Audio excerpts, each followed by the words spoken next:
Hello বন্ধুরা, আজকের এই ভিডিওটিতে আমি চিন্তা করলাম চিকেন পক্স সম্বন্ধে একটু আলোচনা করব।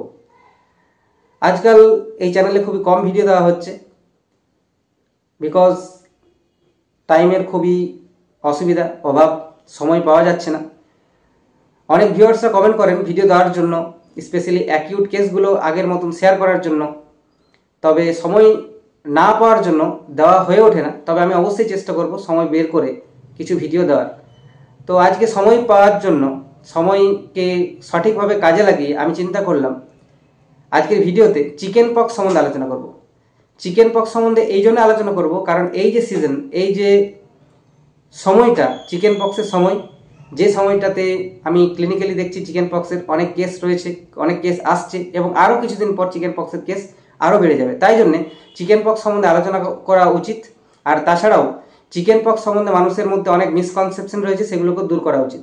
তো চিকেন পক্স একটা ভাইরাস গঠিত রোগ, যে রোগটি ভেরিসেলা জস্টার নামক এক ভাইরাসের জন্য হয়ে থাকে এবং খুবই কন্টেজিয়াস, খুবই ছোঁয়াচে একটা রোগ, যে রোগটি খুব সহজে ছড়ায়।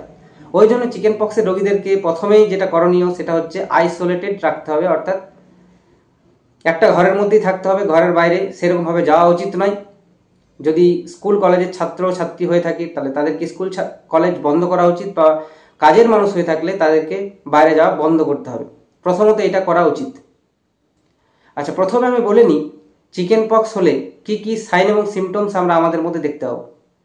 জেনারেলি চিকেন পক্স হলে প্রথমত বা প্রাথমিকভাবে আমরা যেটা দেখতে পাবো, আমাদের সারা শরীরে, স্পেশালি মুখের মধ্যে, ট্রাঙ্ক, পিঠ, বুক, পিঠ, হাত, শরীরের বিভিন্ন জায়গাতে, যে কোনো জায়গায় হতে পারে, স্পেশালি আপার এক্সট্রিমিটিস বা আপার লিম্বস বা আপার পোর্শন অফ দ্য বডির মধ্যে বেশি দেখতে পাওয়া যায়।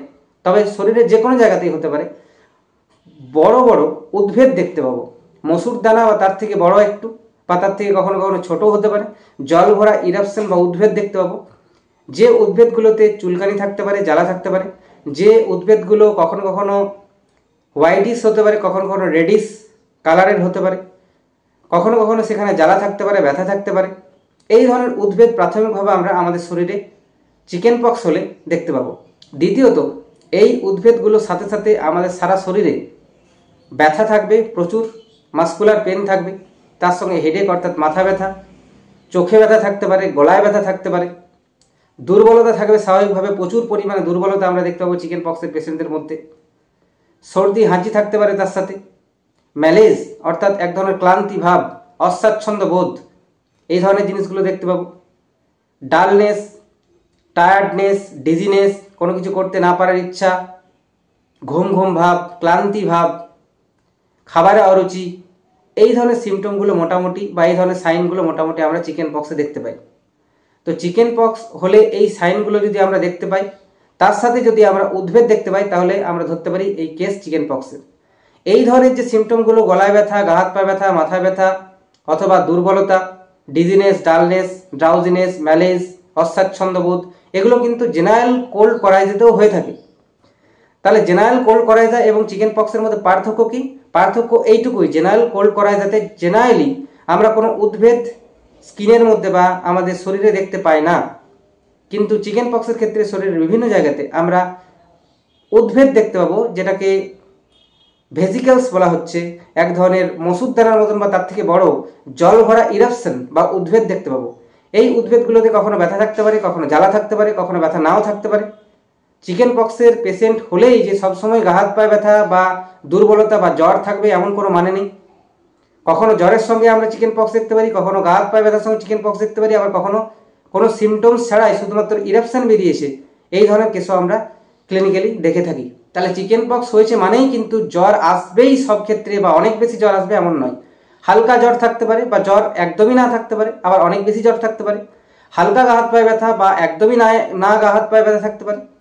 এই ধরনের সিমটমগুলো, সাইনগুলো আমরা সবসময় কনসিডার করব, চিন্তা করব। চিকেন পক্স হলে আমরা আমাদের আশেপাশে, স্পেশালি গ্রাম্য এরিয়াতে যে প্রচলিত প্রবাদগুলো দেখতে পাই, যে এটা হয়তো কোনো মা বা এটা কোনো ভগবান, এটা কোনো রোগ নয়, এই হিসেবে ট্রিট করে থাকে এবং তার ফলে তারা ওষুধ খায় না, তারা বিভিন্ন পালন করে, তেল খাবো না, নুন খাবো না, নিরামিষ খাবো, মাছ মাংস খাবো না, এইরকমভাবে একটা ঘরের মধ্যে পালন শুরু করে দেয়। এগুলো একদমই করণীয় নয়।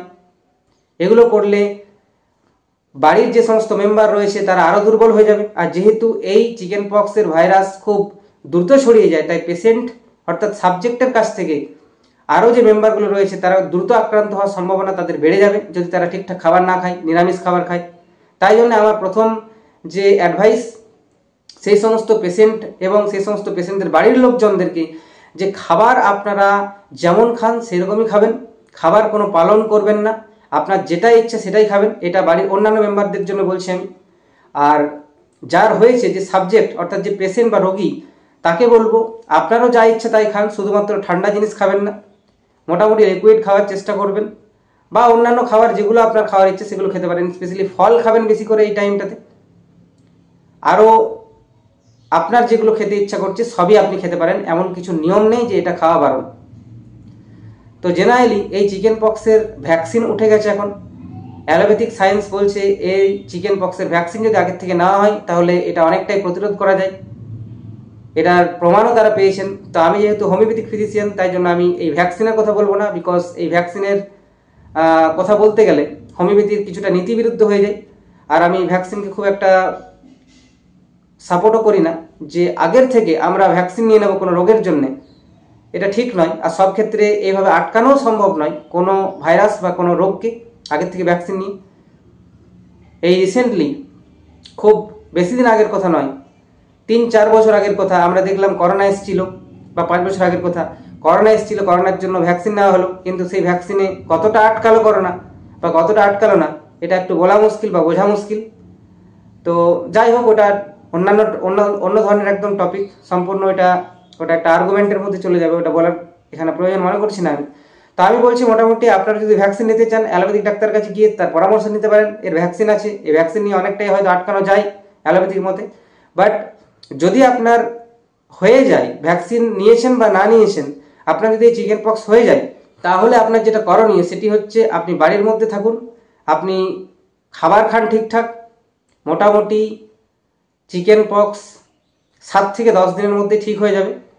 আরেকটা কথা, চিকেন পক্সের ভাইরাস আপনার শরীরে ঢোকার সাথে সাথে যে আপনার চিকেন পক্স হয়ে যাবে এমন কিন্তু নয়। চিকেন পক্সের যে ভাইরাস অর্থাৎ ভেরিসেলা জস্টার, এই ভাইরাস আপনার শরীরে ঢোকার মোটামুটি 5 থেকে 21 দিনের মধ্যে এই ভাইরাসটা আপনার শরীরে প্রকাশ পেতে পারে।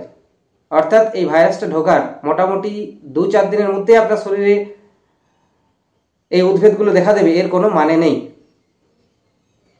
তাহলে এই চিকেন পক্সের ভাইরাস যখনই আপনার ঢুকলো তারপরেই যে আপনার মধ্যে সিমটম প্রকাশ পাবে, এরও কোনো মানে নেই।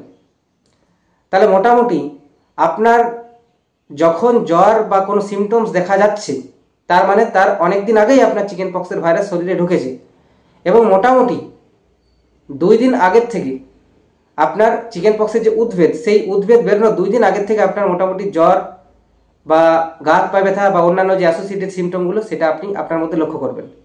তাই জন্য শুরুতে যখন পেশেন্ট আসবে আপনার কাছে, বা আপনি যদি এই চিকেন পক্সের শিকার হয়ে থাকেন, পেশেন্ট বা রোগী হয়ে থাকেন, তাহলে প্রথমেই আপনার গা হাত পায়ে ব্যথা, মাথায় ব্যথা বা অ্যাসোসিয়েটেড সিমটমগুলো দেখতে পাবেন, কিন্তু সেই দিনই আপনার উদ্ভিদগুলো বেরিয়ে যাবে, এর কোনো মানে নেই। উদ্ভিদ হয়তো 2 দিন পর বেরোতে পারে। তো এই হচ্ছে চিকেন পক্স সম্বন্ধে কিছু তথ্য। আশা করি এগুলো থেকে আপনারা উপকৃত হবেন, এবং ভালো লাগলে বা ভিডিওটি কাজের মনে হলে, ইনফরমেটিভ মনে হলে অবশ্যই শেয়ার করবেন। আমি চেষ্টা করব নিয়মিত এই ধরনের ভিডিও আপনাদের সঙ্গে শেয়ার করার, এই ধরনের কিছু তথ্য আপনাদের সঙ্গে শেয়ার করার। হোমিওপ্যাথিক কিছু মেডিসিন সম্বন্ধে আমি ব্যাক টু ব্যাক আশা করি এবারে ভিডিও দেওয়ার চেষ্টা করব, কিছু সময় বার করে তার সিমটমগুলো বলার চেষ্টা করব। তো পরের ভিডিওতে আবার দেখা হচ্ছে আপনাদের সঙ্গে, ততক্ষণ পর্যন্ত ভালো থাকবেন। Thank you.